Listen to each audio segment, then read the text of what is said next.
Monsieur fidèles téléspectateurs de Bonjour le Faso, nous sommes ravis de vous retrouver pour l'aventure de ce matin. Alors bonjour à tous et bienvenue à ce nouveau numéro. Merci de votre fidélité. Alors aujourd'hui nous allons nous inviter dans l'univers des artistes et surtout des droits des artistes. Et puis puisqu'on discute aujourd'hui avec le directeur général du BBDA, le Bureau burkinabé du droit d'auteur, avec lui nous allons parler des innovations du BBDA en faveur aux artistes. Ça sera dans la rubrique invité du jour. Avant ça, vous aurez l'information. C'est à travers la revue de presse et plus tard, on recevra également des annonceurs pour vous parler d'autres activités. Merci de votre fidélité. Merci de nous suivre. On démarre l'aventure au niveau du centre-ville de Ouagadougou pour vous faire découvrir la place ou le rond-point des cinéastes. C'est dans À la découverte 2. Cette semaine, à la découverte du rond-point des cinéastes ou encore place des cinéastes, et nous allons vous proposer le premier témoignage. Je rappelle toujours que nous avons réalisé ces images pendant les éditions du FESPACO, donc ne soyez pas étonnés de voir justement la décoration pendant le FESPACO. On va écouter les témoignages et puis on revient. Pour faire une sculpture comme celle-là, je me donne du temps, je prends 3 mois, de manière générale. Poids, ça je ne peux pas vous dire de manière exacte, ça va aller chercher dans les 300 kg, 250-300 kg vraiment. Et ouais, en réalité c'est du laiton qu'on travaille. Le bronze c'est un alliage, j'ai fait une leçon, l'alliage de cuivre et d'étain. Mais le laiton, c'est un alliage de cuivre et de zinc. Ça, tout ça, c'est la grande famille des bronzes. Ça dépend de ce qu'on souhaite avoir comme patine. Moi, je fais les patines vert et gris, donc je travaille beaucoup avec le laiton. Mais le gros défi, c'est les photos. C'est-à-dire, j'avais demandé à faire un déplacement à Dakar pour discuter avec Alain, pour le voir, pour le connaître, et puis faire les photos moi-même. Vous savez, comme j'ai dit, vous faites une sculpture comme celle-là, un portrait comme ça. Regardez un peu le musée Grévin à Paris, et 26 mois, vous faites seulement assis. C'est-à-dire qu'ils ont plus de 600 photos de la personne. Mais ici, là, on fait des prouesses. Mais les gars ne savent pas. À partir des photos glanées sur Google, j'ai fait ça, je me débrouille pour faire ça. Alors que le gars Dakar, c'est à côté. Je pouvais aller rencontrer Gomis, discuter avec lui, voir son état d'âme, voir comment il est. C'est ça qui est important. Mais depuis toutes ces œuvres qui sont là, souvent, c'est des photos défraîchies pour Dikongo Pipa. Les gars, ils sont vivants. Si on veut faire des choses, on nous permet d'aller à la rencontre des artistes. Mais comme j'ai dit, maintenant, là, je commence à me faire vieux, je ne vois pas plus bien. J'ai arrêté de faire ça. C'est pas que je vais arrêter, mais je ne vois plus bien. Vous savez. Quand je faisais celui-là, c'était compliqué. Même à elle, j'ai d'autres lunettes. Je dis, mais pour travailler, même avec ça, ça va pas. J'ai 68 ans, vous savez. 68 ans, ça commence à faire vieux. Je crois que c'est un concours à m'immortaliser, moi-même aussi. Hein. C'est une œuvre d'une vie. Cette allée a été conçue par l'ancien DG de FESPACO, Michel Odrago. Avec moi-même, on a discuté pour mettre en place cette allée. Il y en a qui aiment, beaucoup d'autres qui n'aiment pas. Mais c'est dommage, ça pourrait être le Hall of Fame du cinéma africain ici. Il faut que les gars accompagnent ça. Mais nous, comme j'ai dit, je suis vieux, bientôt on va quitter la scène. Il faut que les jeunes sculpteurs prennent la relève et qu'ils continuent. Mais il faut que ça aille jusqu'à la cathédrale. Il y a beaucoup de cinéastes, il y a beaucoup de talents, il faut qu'on les immortalise. Et il est bien installé sur ce plateau, Elhadj Amadi Soro. Bonjour et bienvenue. Bonjour Abeta, bonjour à toutes et à tous. On va d'abord décortiquer l'actualité en commençant par les titres. Absolument. Et nous commençons par le journal Le Pays. À la une du journal Le Pays, visite officielle du président du Faso à Moscou, un séjour fructueux selon le ministre des Affaires étrangères. Pape Léon XIV, désarmant la communication de tout préjugé. Université publique, c'est désormais la tolérance zéro pour tout acte d'indiscipline, dit le ministre professeur Adjima Tombiano. Curage des caniveaux, éviter d'enterrer le cadavre en laissant ses pieds dehors. Révélation, prévision. Prévision météo 10 jours, 44 degrés Celsius à Dori et 26 degrés Celsius à Gawa. Grand Prix cycliste du FNPSL. L'AGCK dicte sa loi. À la suite du journal Le Pays, place au journal Le Quotidien. À la une donc du quotidien, visite officielle du président du Faso à Moscou, un séjour fructueux selon le ministre chargé des Affaires étrangères. Le capitaine Ibrahim Traoré, lors de son entretien avec le média Sputnik Afrique, l'armée burkinabé n'a jamais été autant fournie en effectif, en équipement que maintenant.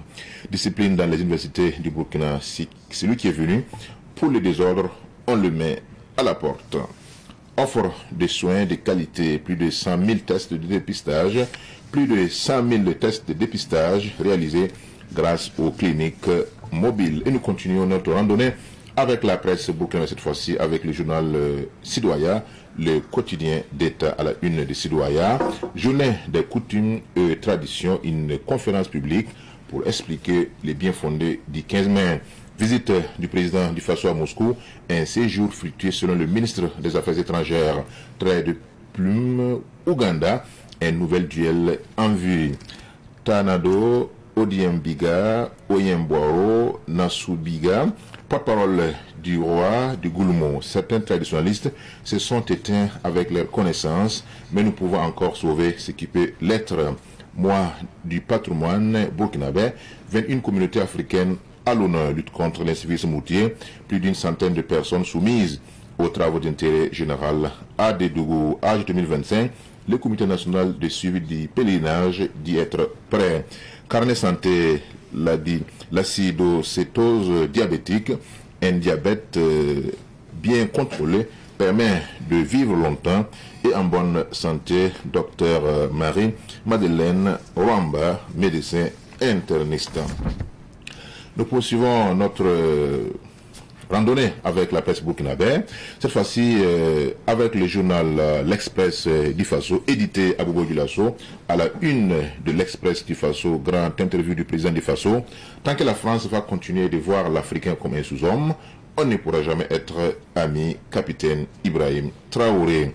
Autant le dire, lutte contre le terrorisme, l'indispensable coopération. Yaolale de Nyangara, Komoé, l'homme au pouvoir mystique, déterminé à vaincre le terrorisme, transformation locale de la mangue, une activité qui fait le bonheur des Bobolais. Sortie de promotion à l'INAM des personnalités distinguées au palais de justice, il tente de voler son patron. Université Aube Nouvelle de Bobo, les débouchés des filières agronomie, bioanalyse et assurance qualité des aliments mieux expliqués aux étudiants.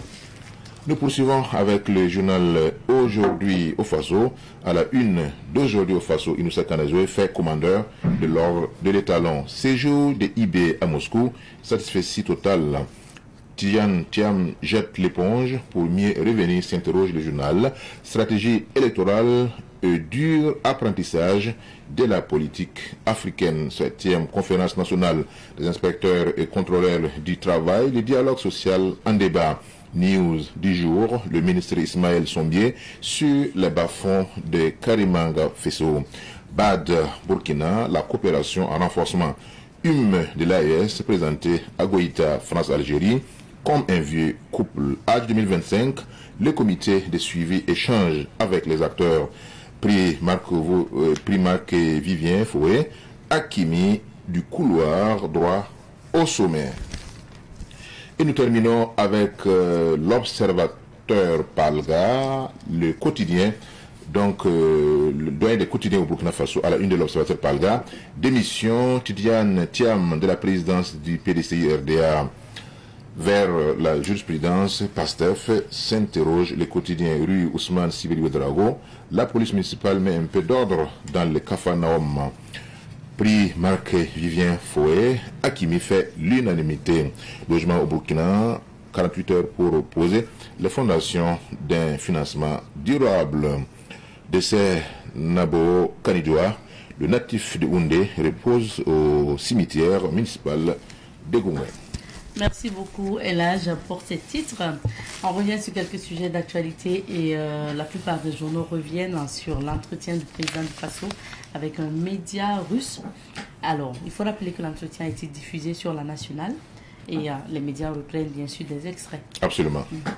Donc, c'est bien sûr à la faveur de son séjour à Moscou, dans le cadre de la célébration du 80e anniversaire de la grande victoire lors de la Deuxième Guerre mondiale, que le président du Faso, le capitaine Ibrahim Traoré, a accordé cette interview à Sputnik Afrique et à bien d'autres médias.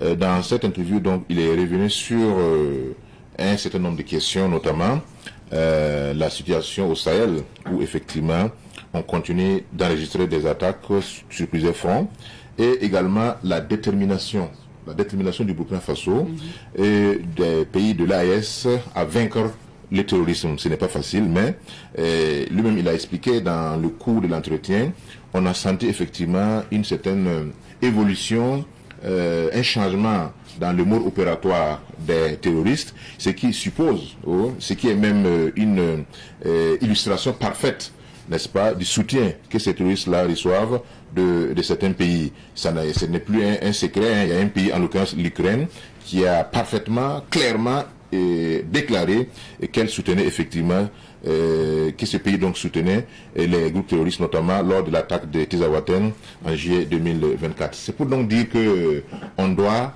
s'adapter à la nouvelle situation. On doit désormais compter avec cette situation de terrorisme parce que, comme il a dit lors d'une de ses sorties il y a un peu longtemps, que nous devons nous préparer à la guerre de haute intensité. Parce que, alors, les moyens utilisés par les terroristes ont évolué. Actuellement, il y a des terroristes qui utilisent des drones kamikazes. Est-ce que ces égarés, ces criminels qui écument le Sahel peuvent développer effectivement ces savoir-faire? Bien sûr que la logique voudrait dire que c'est non.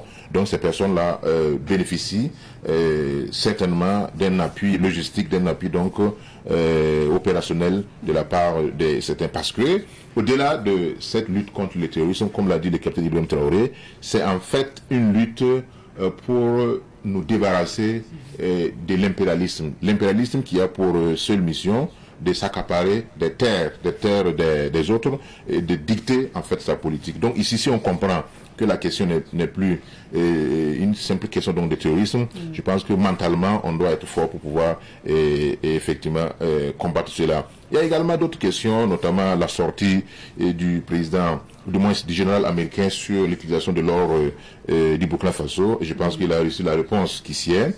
Le président du Faso, le capitaine Ibrahim Traoré, a dit seulement que ce or-là appartenait au Burkina et c'est au Burkina d'en disposer comme il l'entend. Pourquoi un autre responsable ou un autre citoyen va s'intéresser à la manière dont l'or du Burkina Faso est utilisé? Donc je pense qu'il y a des questions sous-ententes qu'il faut essayer donc de décortiquer pour comprendre. C'est une interview comme d'habitude qui a été donc une occasion pour le capitaine Traoré de revenir sur l'état de la coopération avec la Russie, une coopération qui monte crescendo et qui va forcément connaître d'autres développements, d'autres évolutions, notamment au niveau de la question de l'énergie, de la formation, surtout la formation universitaire, où le président du Faso a plaidé pour l'augmentation du nombre de bourses allouées aux étudiants burkinabés, mais également il a souhaité qu'il y ait une duplication des universités russes au Burkina Faso, comme ça cela va contribuer à réduire les coûts, et parce que alors les Africains, notamment les pays anciennement colonisés par la France, brillent par les théories, par les matières littéraires, théoriques, et au niveau de la pratique, pratiquement on ne trouve pas. Or, pour vaincre, pour pouvoir avoir une victoire franche dans cette lutte contre le terrorisme, il faut forcément que l'industrie d'armement se mette en place dans les pays qui sont concernés par le terrorisme. Parce que vous ne pouvez pas tout le temps importer des armes et puis pouvoir vaincre donc le terrorisme. On a même vu que la Russie qui mène actuellement son opération spéciale militaire en Ukraine, dans un premier temps, la Russie faisait appel à des pays comme l'Iran, comme la Corée du Nord, pour lui fournir en fait des drones, etc. Mais depuis l'année passée, la Russie a mis en place une industrie d'armement pour produire localement les drones. Ça veut dire que sur les autres domaines-là, alors elle peut continuer à produire, mais par rapport à vraiment une véritable stratégie pour vaincre ce mal-là, il faut qu'il y ait au niveau local, n'est-ce pas, une production industrielle d'armement, d'équipement militaire. C'est ça qui va booster en réalité la lutte contre le terrorisme. Bien sûr, il y a d'autres questions, notamment les volets de la communication, où effectivement chaque jour on voit des vidéos qui sont montées, n'est-ce pas, des sorties hasardeuses de certains soutiens donc des terroristes, tout ça pour décourager, pour saper le moral, n'est-ce pas, des troupes combattantes. Et heureusement que la jeunesse africaine, et Burkinabé en particulier, est au courant de ces différentes manœuvres, de ces différentes intoxications, et c'est à cette jeunesse maintenant de effectivement prendre, s'ingérer dans cette bataille communicationnelle pour effectivement rétablir la vérité. On nie pas qu'il y ait des attaques, on nie pas qu'il y ait des morts, on nie pas qu'il y ait des difficultés, mais quand on est engagé dans cette lutte pour notre survie, pour notre souveraineté, on ne doit pas effectivement faire des cadeaux à ces personnes-là qui veulent nous voir donc lésiens, qui veulent effectivement que nous puissions baisser les bras afin qu'ils puissent vraiment mettre en œuvre, mettre effectivement en pratique leur agenda. Bien sûr. Merci en tout cas pour, on va dire quoi, le résumé de cet entretien du président du Faso. Il faut dire que c'est un entretien qu'il a eu avec un média russe. Maintenant, Sputnik Afrique. Voilà, repris par nos médias. Deuxième sujet, intéressons-nous à cette actualité qui est en train de se généraliser partout au Burkina. Il s'agit notamment de cette opération de lutte contre l'incivisme routier. Tu ne respectes pas le code de la route, on va te retrouver en train de curer les caniveaux, placer les pavés ou en tout cas rendre la ville où tu es propre. Parce que c'est plus que Ouagadougou, Bobo du Lasso, Dédougou, Manga, ça se généralise. Surtout à Fada. Hein. À Fada. À Fada aussi. Ah bah voilà. Choper les... Vous savez qu'il y a vos parents absolument. Okay. Alors donc, je pense que c'est une très belle initiative. J'ai même vu une annonce où on demandait des contributions des citoyens. Contributions... Alors par l'initiative Faso Mebo, qui était une des initiatives présidentielles pour embellir la ville, donc les grandes villes du Burkina Faso.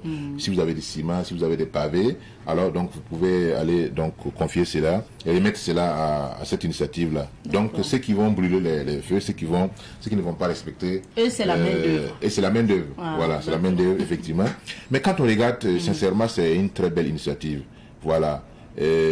Au premier moment, on pensait que c'était vraiment des sanctions sévères, mais finalement, quand on voit son apport pour l'embellissement de la ville, des artères, etc., bon, on se rend compte que finalement, on peut être satisfait, même si au départ, on a un frein au cours de la route.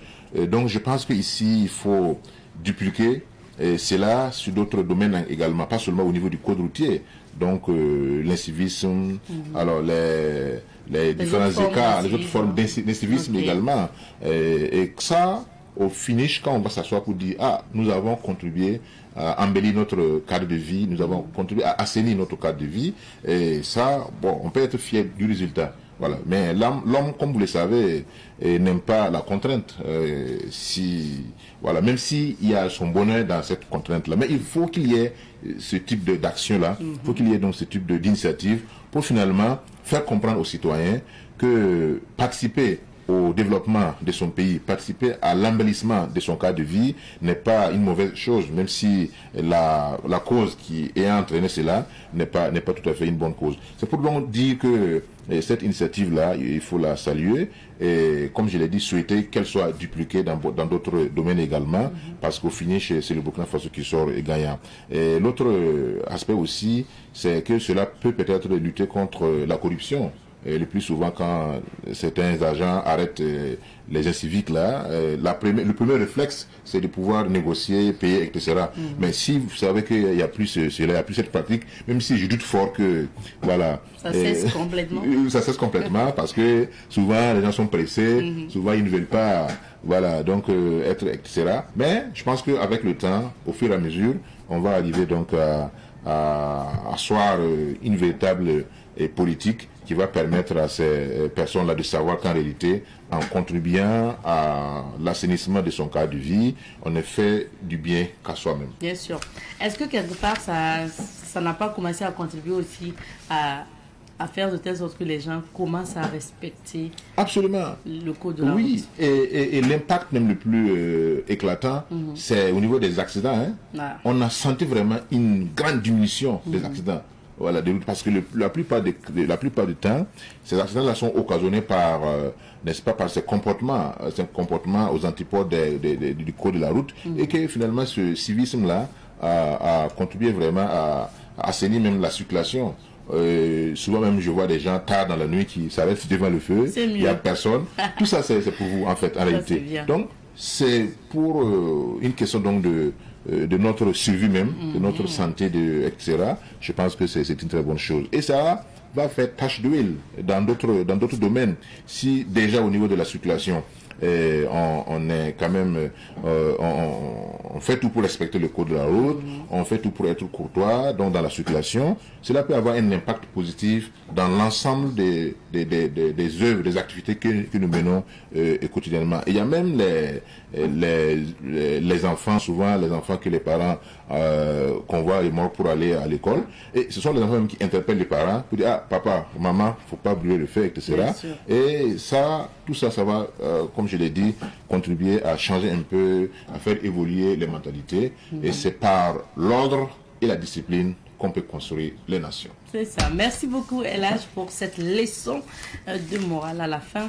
Et puis, on se dit au revoir avec vous. Mais nous poursuivons sur ce plateau. Très bien. Juste après la météo, nous allons recevoir le directeur général du BBDA pour parler justement des droits des artistes et des innovations de cette maison des artistes-là. On y va d'abord pour la météo de quelques vies d'affaires et puis on revient. Nous avons le plaisir de recevoir aujourd'hui le directeur général du BBDA lui-même. Il s'agit de Dr Ahmed Di Patenba Patrick Lega. Il est le directeur général du bureau burkinabé du droit d'auteur, BBDA. Bonjour à vous, DG. Bonjour, madame. Bienvenue. Merci. Merci d'être sur notre plateau pour parler justement du BBDA et surtout des innovations que vous apportez à cette maison des artistes-là. Donc, on ne saurait débuter cette aventure sans faire connaître plus le BBDA, parce qu'on suppose toujours qu'il y a un nouveau téléspectateur qui nous suit, qui entend parler pour la première fois. Alors, DG, c'est quoi les objectifs et missions du BBDA?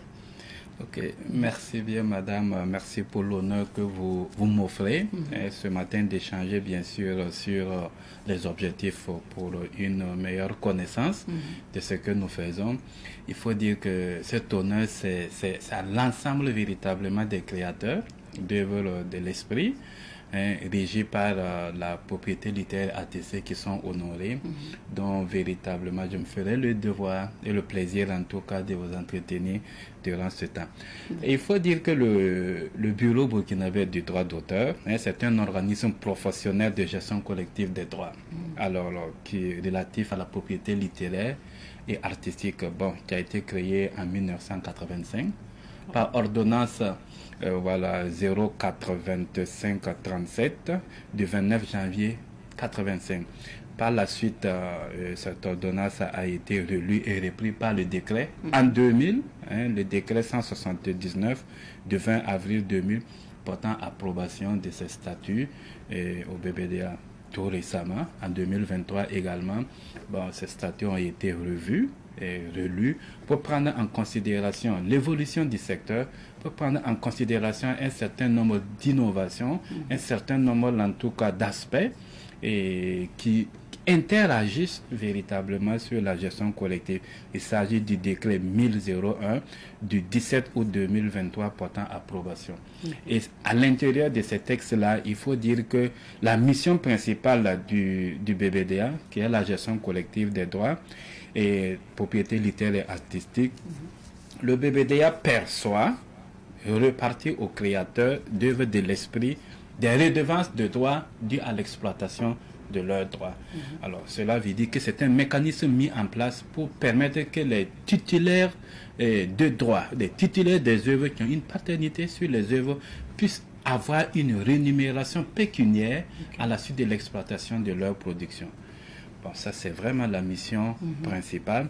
Et autour, bien sûr, cette mission capitale connue par tous, il y a l'assistance juridique, bien sûr, que le BBDA fait à ses membres. Ah oui, oui, bien sûr. Là aussi. Ouais, par exemple, si vous devez, vous êtes approché pour rentrer dans le processus ou participer à la production des œuvres littéraires et artistiques, bon, et qu'il y a certains aspects, notamment en termes de contrat, de gestion, de protection de votre image, ainsi de suite, bon, vous pouvez en tout cas venir. Aussi, vous avez des litiges avec des utilisateurs, avec d'autres acteurs de l'univers, de la création. Bon, vous pouvez en tout cas venir pour que nos spécialistes en droit puissent en tout cas vous aider et vous orienter en cela. Et autour, bien sûr, ces actions, il y a la contribution à la lutte contre la contrefaçon, que les textes, la loi, ont corrigé pour retenir véritablement le vocable de contrefaçon, remplaçant un peu la piraterie. Et d'une manière générale, il y a aussi des actions de contribution à la promotion de la culture au niveau du Burkina Faso et particulièrement de la propriété littéraire et artistique. D'accord. Alors, merci en tout cas pour ces précisions. On comprend mieux que c'est plusieurs volets que vous prenez en compte au niveau du BBDA. Maintenant, pour ce qui concerne les œuvres artistiques, vous prenez en compte quel type d'œuvre? D'accord. Effectivement, et quand on dit une œuvre, ça veut dire que bon, il peut y avoir des œuvres qui rentrent dans une filière, il peut y avoir des œuvres qui entrent dans des catégories de production culturelle, il peut y avoir des œuvres qui entrent dans des domaines d'action culturelle. Alors, il faut dire que les domaines ou les champs couverts par le BBDA dans sa gestion collective, il y a 6 essentiellement. Il y a la musique, il y a la littérature, il y a les arts graphiques et plastiques, il y a le cinéma et audiovisuel, bon, il y a l'art dramatique qui prend en compte la danse et le théâtre. Il y a aussi l'expression du patrimoine national, voilà, dont nous faisons en tout cas la gestion collective, notamment la protection en tout cas de tous ces patrimoines qui appartiennent à la nation. Voilà, il faut si bien que quelqu'un s'en occupe. Donc, qui pour déclarer son œuvre musicale, son roman ou son livre, son essai littéraire, ou donc pour ce qui concerne aussi la pièce du théâtre, en parlant de dramaturge. Et puis maintenant, son centre culturel, le centre culturel aussi, ceux qui possèdent peut-être des centres culturels, est-ce que ça concerne? Oui, ce n'est pas uniquement les individus qui peuvent adhérer, il peut aussi avoir des personnes morales qui peuvent en tout cas être bien sûr membres au niveau du BBDA pour peu véritablement que ce soit des structures ou des personnes morales qui rentrent dans le dispositif et qui répondent aux mécanismes et aux dispositifs résus bien sûr par les textes qui permettent en tout cas la gestion collective. Parlons vous avez parlé de la danse. Il me semble que les danseurs qui accompagnent souvent les artistes ne sont pas pris en compte. Bon, il faut nuancer. Il faut nuancer parce que en la matière, les danseurs dans les clips vidéo, tout comme les danseurs au niveau des œuvres chorégraphiques en général, sont gérés en fait par les droits qu'on appelle un peu les droits voisins, rangés dans la catégorie artistes, interprètes et exécutants. Voilà, donc ces derniers sont administrés en tenant compte bien sûr des droits et des prérogatives conférées à cette catégorie-là et de ces acteurs. Il faut dire que pour les droits qui les concernent, notamment les artistes, interprètes et les exécutants, c'est essentiellement les droits de reproduction de leur représentation. C'est essentiellement les droits de représentation publique que nous collectons. Et dans la répartition, ils ont des redevances sur ça. Et c'est également les droits sur la communication au public qui sont aussi considérés. Bon, plus tard, on pourra en parler un peu sur entre la musique d'attente ou les droits de communication au public. Voilà, donc les droits perçus, les redevances perçues sur l'expression ou sur, bien sûr, l'exploitation des œuvres, en tout cas, sont régies un peu par ça. Aussi, il faut dire que le BBDA, c'est un organisme pluridisciplinaire. et qui intègre de manière établie un certain nombre de droits en tenant compte de l'évolution et de l'environnement. Par exemple, en 2003, on a pris en compte la rémunération pour copie privée. Ça, c'est en 2003. En 2010, on a pris en considération la rémunération de reprographie des œuvres. Voilà. En 2020, on a considéré les droits de reprographie du secteur presse écrite. Ça, c'est en 2020. Bon, en 2011, il y a les droits voisins de l'audiovisuel qui a été intégré. Okay. Et en 2023, récemment, c'est les droits voisins du théâtre. Alors, c'est dire que en tant que la prise en compte des danseurs, comme dans le droit d'auteur, bon, pour le moment, viendra. Pour le moment, c'est pas fait. Le processus est entamé, mais le mécanisme n'est pas encore achevé. Voilà, c'est la même chose pour un certain nombre d'acteurs, comme ceux qui sont dans les tresses et autres, qui nous ont approchés pour voir comment on peut prendre en compte dans la gestion collective, cela la coiffure, et ainsi de suite. Mais tout demande un dispositif à mettre en place, et on est en train de travailler, on est en train d'impliquer des spécialistes en la matière, pour que quand on va démarrer la gestion collective de cette catégorie, qu'on puisse véritablement parachever. Parce qu'il y a deux pas. Il y a le droit moral et il y a aussi le droit, bon, on va dire quoi, pécunier. Et c'est surtout ça que les gens prêtent attention. Oui. Ok. Alors, c'est bien, hein, quand on parle du BBDA, forcément, ou de droit d'auteur, forcément, on entend parler de droit d'auteur, de droit voisin. C'est quoi la différence? Bon, c'est ce que je disais tantôt. Par exemple, les danseurs qui accompagnent la production d'une musique chantée par un artiste. L'artiste, par exemple, est un auteur pour l'avoir composé, pour avoir véritablement porté sa voix, ainsi de suite. Mais les danseurs qui sont à côté, ceux qui jouent les instruments, voilà, c'est l'ensemble des acteurs qui concourent à la réalisation de l'œuvre sans pour autant être l'auteur ou le titulaire. Donc ce sont ces derniers qu'on accorde le droit voisin. Bon, comme les gens pensent que c'est les droits du voisin, mais en fait, c'est pas vraiment, ça. On dirait que c'est les deux, hein, parce que c'est le voisin en même temps. Voilà, le voisin de l'artiste ou le voisin de l'auteur, voilà, qui profite en tout cas de ça. D'accord. Alors, vous êtes justement à la tête du BBDA il n'y a pas tellement longtemps. Hein. Oui, effectivement, c'est en janvier 2023 que je suis à la tête du bureau burkinabé du droit d'auteur. On est en train d'aller à 2 ans. Oui, 2 ans, quelques mois. Oui. Donc, quelles sont les innovations que vous avez apportées à la maison depuis que vous êtes là? Bon, les innovations, on va dire que c'est essentiellement des acquis.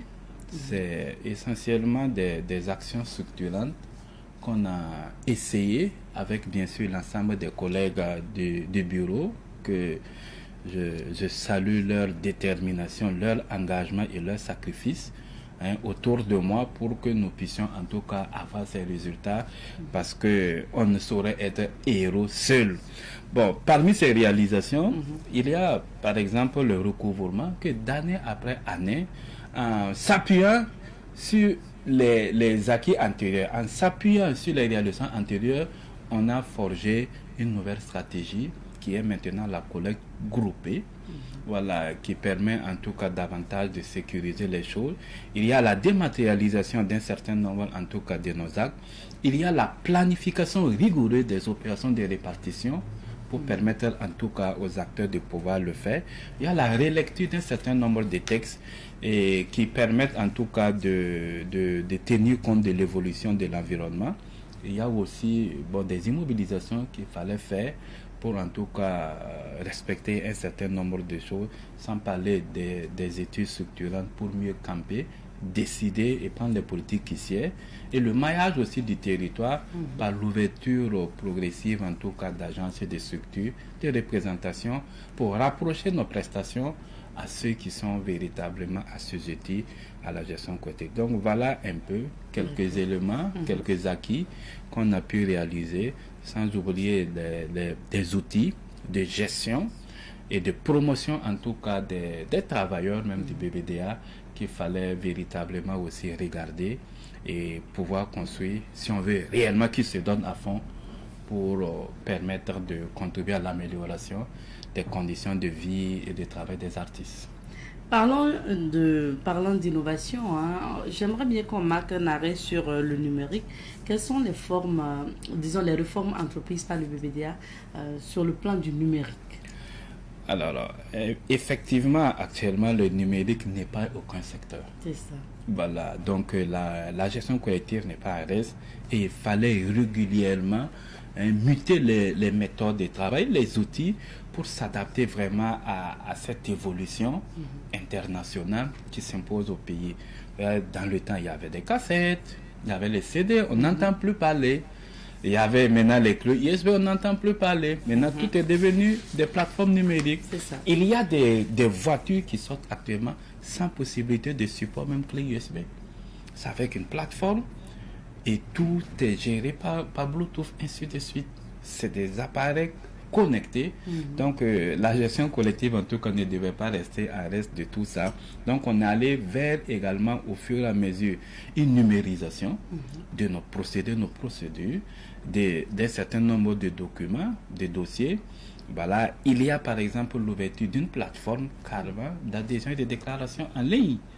Ok. Oui, ça veut Par dire les que artistes. voilà, Ok. on n'a pas besoin de se déplacer pour pouvoir venir faire une déclaration ou une adhésion. Prenez quelqu'un qui a bâti, prenez quelqu'un, je ne sais pas, qui a Kamti, dans le temps, pour pouvoir adhérer, il fallait aller jusqu'à Bobo ou descendre sur Ouaga. Voyez la distance. Si on prend quelqu'un qui est à Fada, bien vrai qu'il y a certains endroits qu'on ne peut pas y accéder, mais pour déclarer ou adhérer, il fallait descendre jusqu'à Tinkodro ou venir à Ouaga. Bon, ce sont des grandes distances quand même qui n'étaient pas très intéressantes. Et il y a des gens qui sont hors du pays. L'année passée, j'étais en mission en Côte d'Ivoire, mais j'ai vu des artistes qui voulaient adhérer au BBDA. Ben, ils étaient obligés d'envoyer leur dossier pour le faire, mais s'il y avait la possibilité d'adhésion en ligne, bon, ils n'ont pas besoin de se déplacer. Ça veut dire que maintenant c'est possible déjà, Si, c'est si. fait, et c'est à quelle adresse? Comment ça se fait? Si vous rentrez sur notre page, vous allez voir le lien qui vous permet en tout cas de suivre toutes les procédures pour arriver. En plus de ça, il y a la collecte aussi par un outil qu'on appelle PDA, Personal Digital Assistant, qui permet de pouvoir collecter, comme les TPO au niveau des stations, et ça sécurise davantage. Ah oui, collecter Les les droits, oui. voilà, par un appareil comme ça, en lieu et pas des quittances, qui quelquefois, bon, ça disparaît, c'est des tonnes de papier à garder, à archiver, à tenir, donc c'est assez contraignant.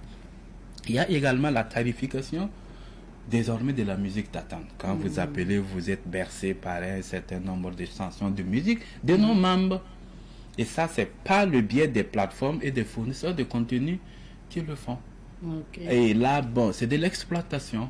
D'une part, il y a la communication au public et d'autre part, il y a de l'exploitation parce que vous avez la possibilité de pouvoir l'acheter à 153 ou 157 francs en fonction des réseaux.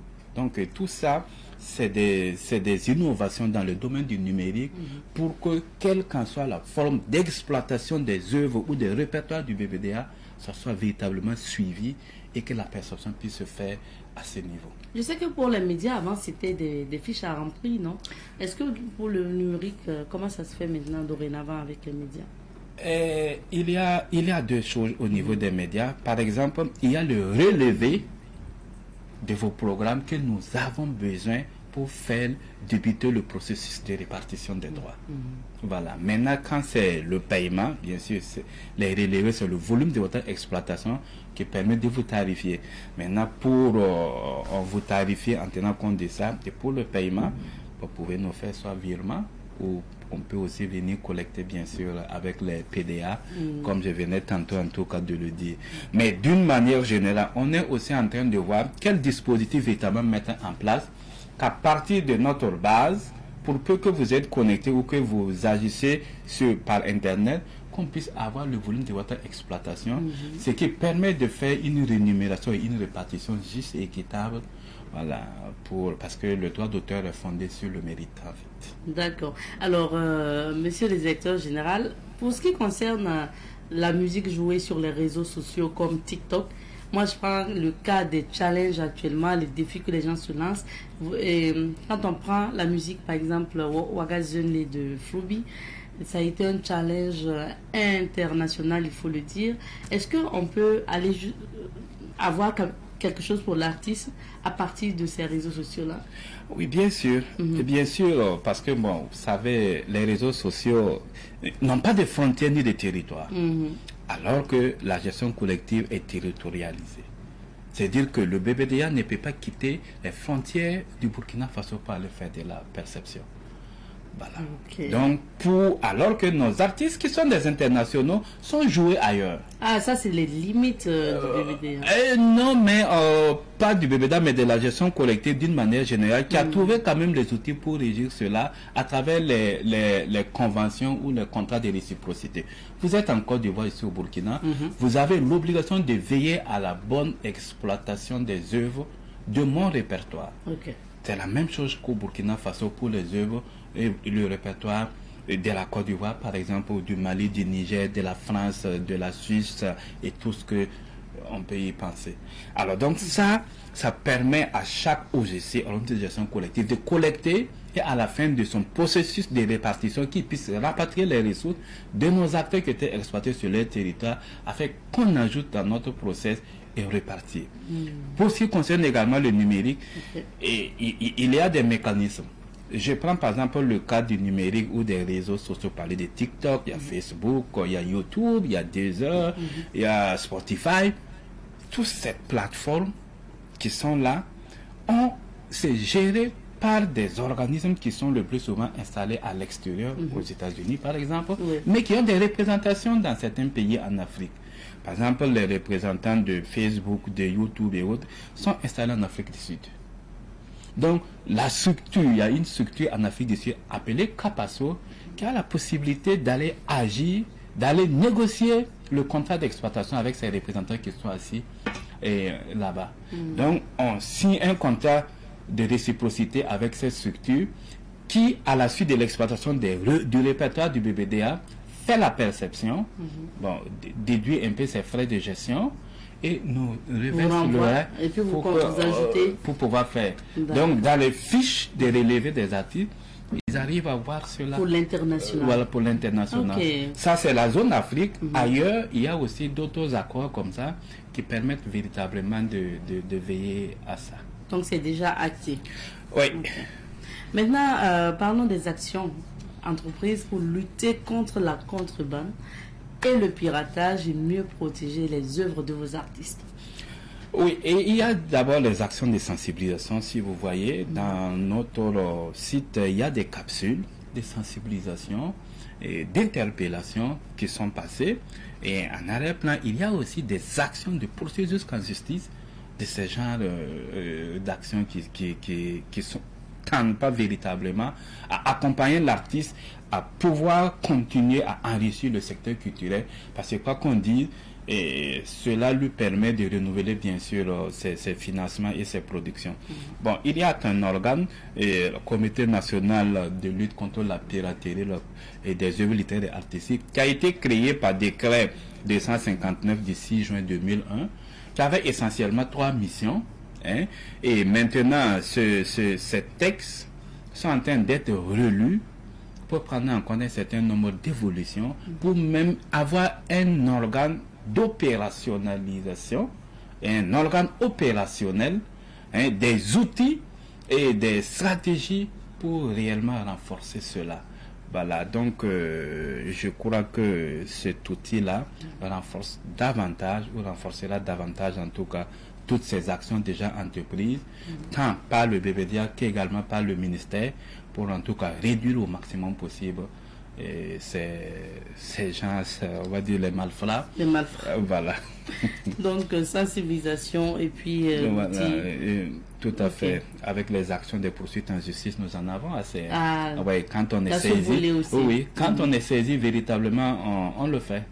On poursuit vraiment avec, bien sûr, l'accompagnement de la police, la gendarmerie. On fait des saisies et on monte des dossiers en justice pour vraiment restituer les droits à nos membres.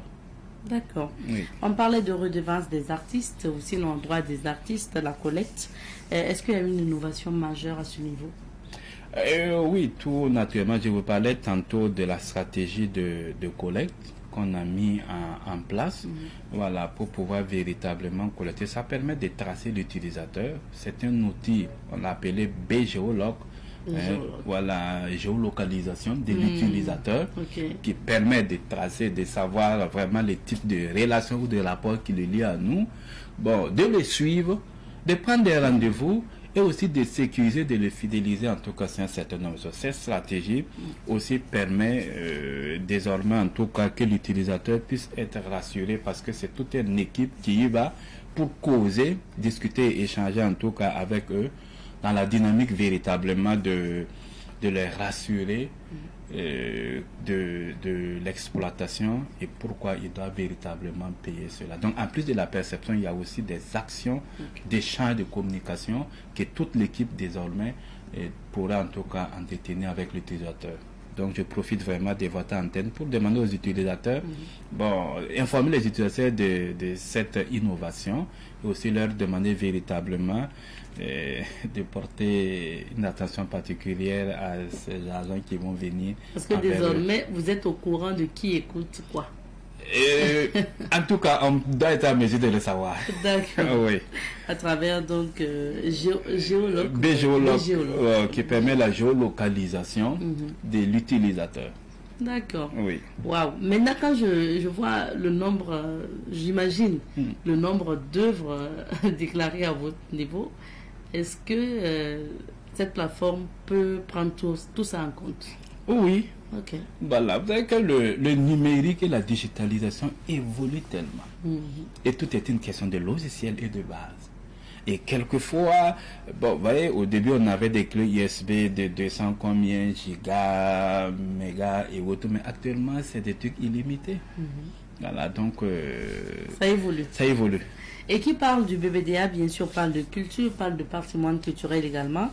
Alors, comment le BBDA contribue à la promotion du patrimoine culturel burkinabé? Parce que nous sommes dans le mois de promotion du patrimoine national.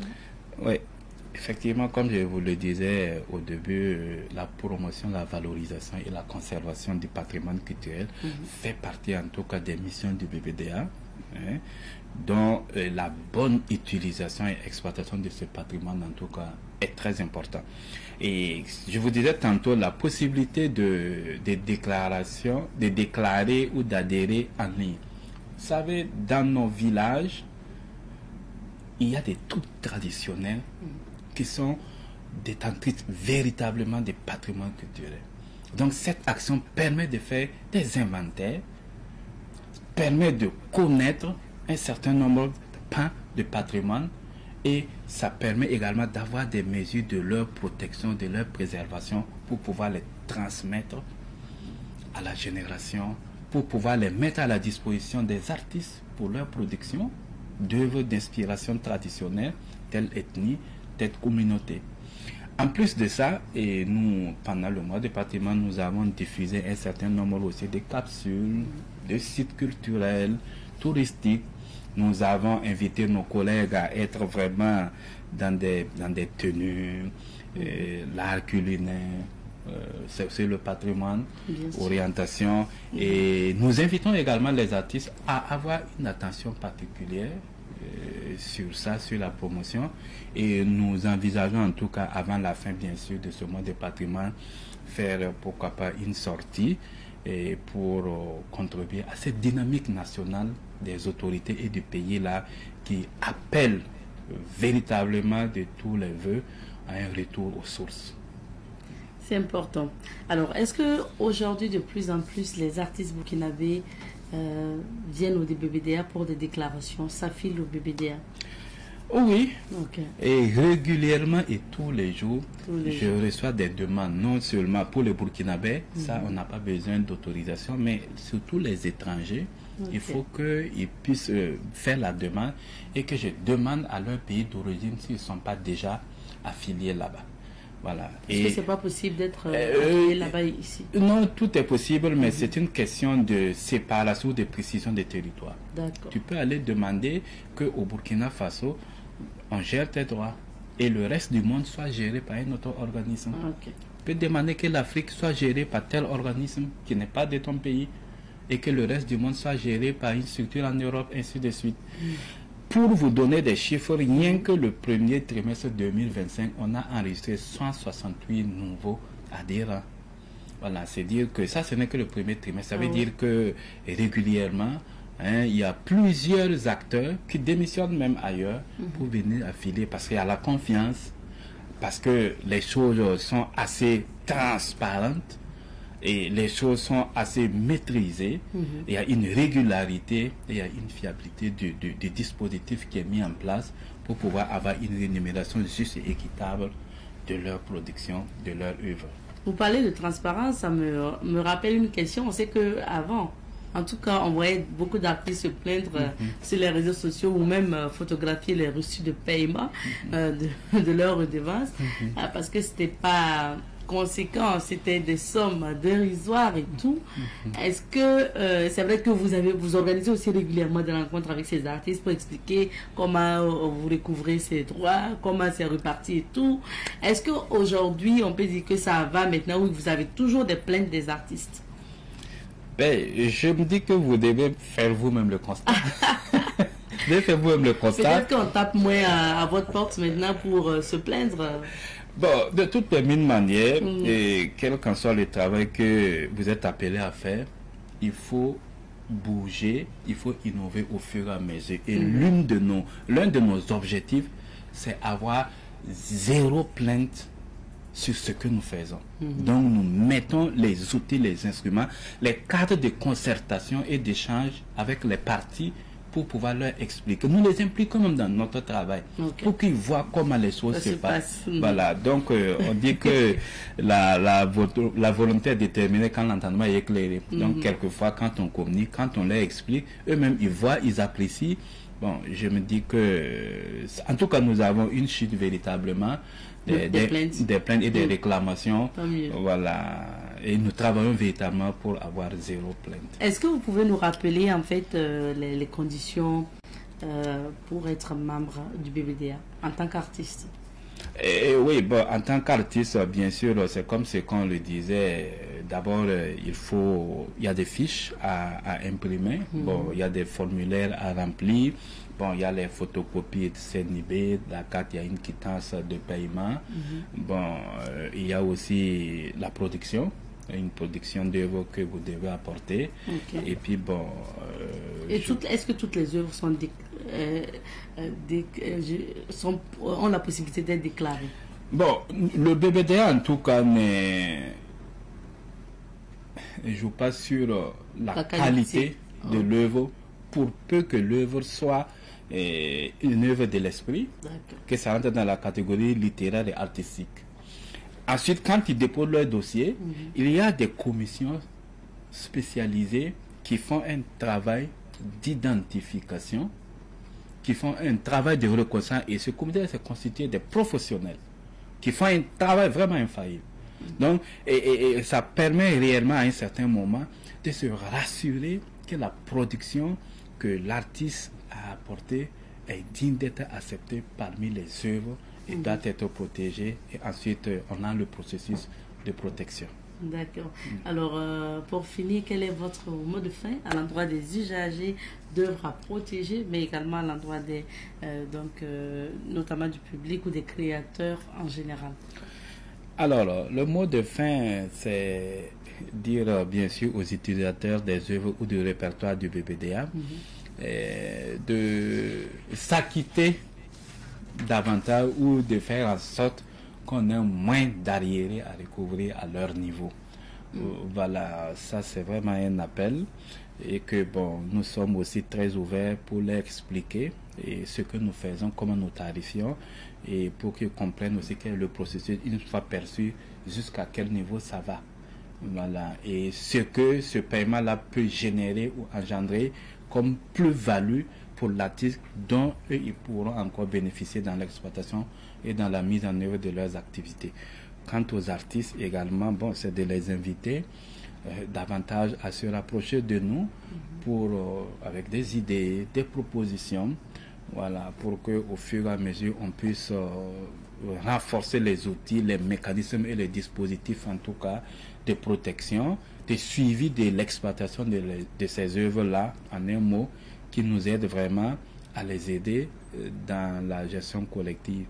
Et à l'endroit du public, bon, c'est aussi les inviter à rester mobilisés autour vraiment de toutes les initiatives et les forces qui sont développées par les structures, par le pays, pour en tout cas véritablement faire une culture de développement auto-entretenue et endogène réellement.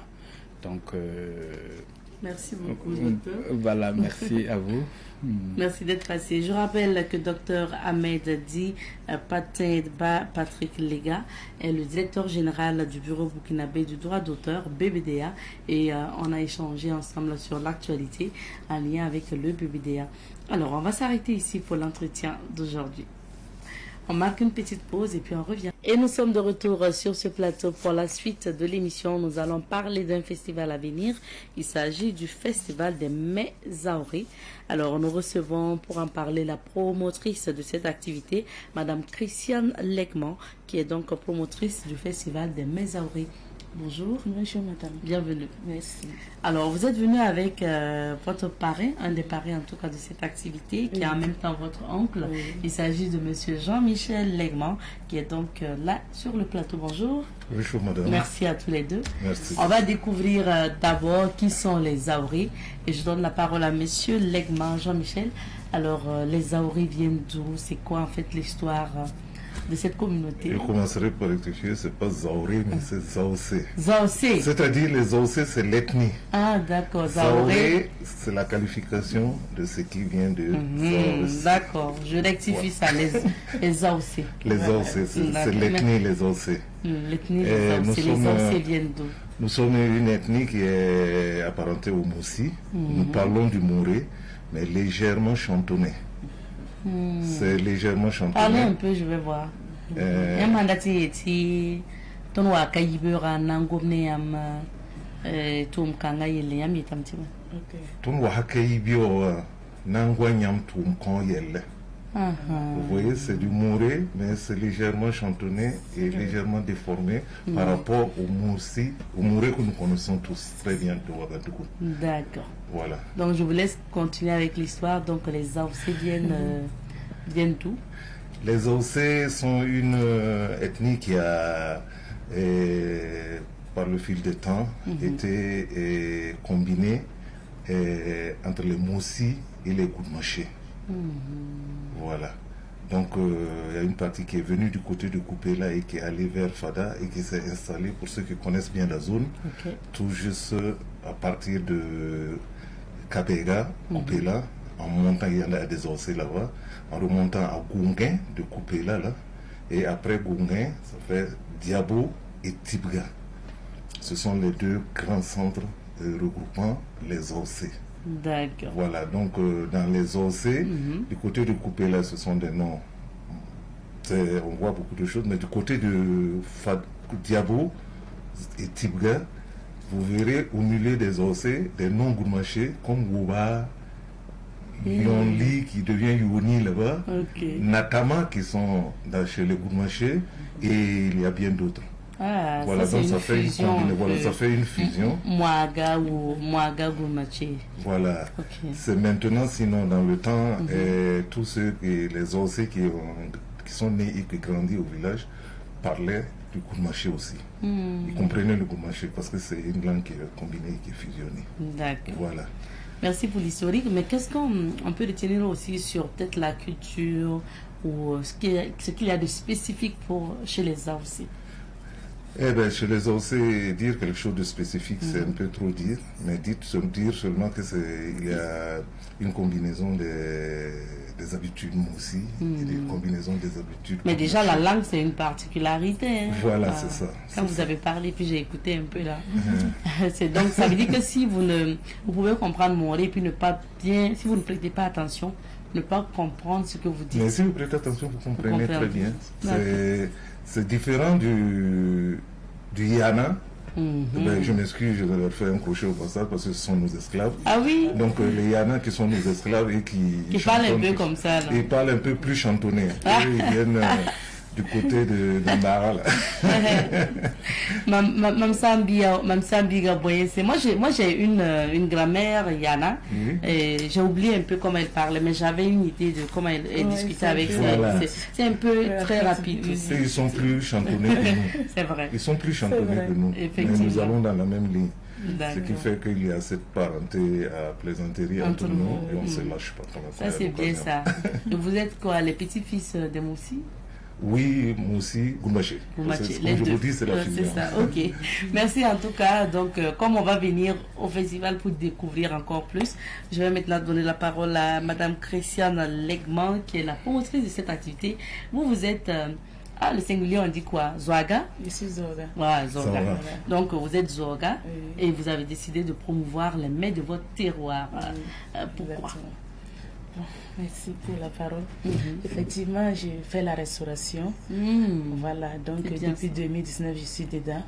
J'ai dit, bon, depuis l'année surpassée, j'ai dit, comme je fais la restauration, pourquoi pas valoriser les mets de chez moi? D'accord. Pour que les gens qui ne connaissent pas... On va bien pousser la voix pour qu'on vous entende mieux. Donc, en regardant justement... Ah, d'accord, ok. D'accord. Voilà, donc j'ai décidé, j'ai dit pourquoi pas valoriser les mets de chez moi pour que ceux qui sont au Burkina, qui ne connaissaient pas bien les ossés, vont connaître les ossés et ils vont encore découvrir nos plats traditionnels de chez moi. D'accord. Voilà. Ah bah, on veut savoir, c'est quoi comme plat traditionnel de chez vous, par exemple? Ok. Et bon, il y a les sauces, les différentes sauces. Et il y a les différences, comment je peux dire? Quelle sauce, par exemple? Bon. Comment vous appelez ça? Il faut que je prononce en voilà, sorte. oui, il n'y a pas de problème. Et il y a le medga. Medga, ça c'est, on fait à base d'haricots. Et on met un peu de pâte d'arachide dedans. Ben, oui. Voilà. Et il y a Gikouome. Ça aussi, Gikouome. Voilà, ça c'est haricot aussi. Qu'on mélange les feuilles de Bulumbula, Kumvado et un peu de Kuma. Voilà. Et puis ça s'apparente un peu au babenda. Voilà. Mais c'est du babenda spécial. Voilà. C'est la même chose pratiquement, mais il y a de petites différences. Voilà, c'est ça. Il y a les lèvres, ça c'est gombo frais, avec uniquement que gombo frais et un peu du kumba, aubergine sauvage. Donc c'est la manière de faire. Voilà. De faire la sauce. C'est sans sel. Voilà. On ne met pas du sel, on ne met rien. Et maintenant, si tu veux consommer, tu peux mettre un peu de l'huile et comme beurre de karité et un peu de sel si ça te dérange pas. Ça, ce sont des sauces pour le taux. Alors. Ça, maintenant, le taux là, c'est qu'on fait comment? Oui, il y a une taux, particularité. Voilà, il y a le taux que quand on prépare le dolo, dès qu'on met la farine, 1 heure après, on doit enlever, il y a la farine qu'on doit enlever là-bas, on retire ça un peu. Un dépôt. Voilà, voilà. Et puis on étale ça, après on peut faire du taux. Et ça, le taux est un peu comme la couleur de mille sorgho rouge. Et c'est parti du dolo. Oui. Les trucs, comment on appelle la farine. La farine qu'on récupère là. Oui. Et puis d'habitude on étale ça. Voilà, et ça, puis là. ça devient sèche. On peut prendre faire le taux. Et ça devient autre couleur. C'est taux de l'eau, bien, ça ne saoule pas. Non, puisque c'est tout juste la toute première étape de préparation du dolo. D'accord. Après vous mélangez avec la farine. Non, c'est ça seulement on prépare. Bon, ça a un goût particulier qui quand même spécifique et qui ça donne c'est du bien de plaisir à manger. découvrir. Et ça s'appelle le taux là. Le taux là. Pien sabo. On appelle ça pien sabo quoi. En Morée, la matière recueillie là s'appelle pien. Et le taux préparé on dit pien sabo. On dit pien sabo. D'accord. Ok, donc ce sont des mets comme ça que vous allez présenter au public. C'est intéressant. On ne va pas dire tout ici. Ils vont venir au festival pour découvrir. Maintenant, c'est quoi le programme du festival? Il y a plusieurs activités ou bien c'est vraiment venir déguster les mets? Il y a plusieurs activités en tout cas. Bon, moi je vais présenter mes plats. D'accord. Il y a d'autres qui ont pris des stands pour la grillade et tout. Elle a essayé de l'argir, quoi, pour que tout le monde ait son compte. Voilà, pour intégrer tout le monde dedans. Parce que moi seul, je ne peux pas gérer. Bien sûr. Parce que voilà. Donc, bon, il y a d'autres aussi qui doivent venir pour exposer leur connaissance. Bon, je sais pas, ils m'ont dit seulement qu'ils vont venir exposer ce que, voilà, ce qu'eux aussi se connaissent, comme les mains de chez nous, quoi. D'accord. Voilà. Il n'y a pas de souci. Le festival va se passer quand et où? Le festival va se passer à la zone 1, derrière la pédiatrie, du 22 au 25 mai.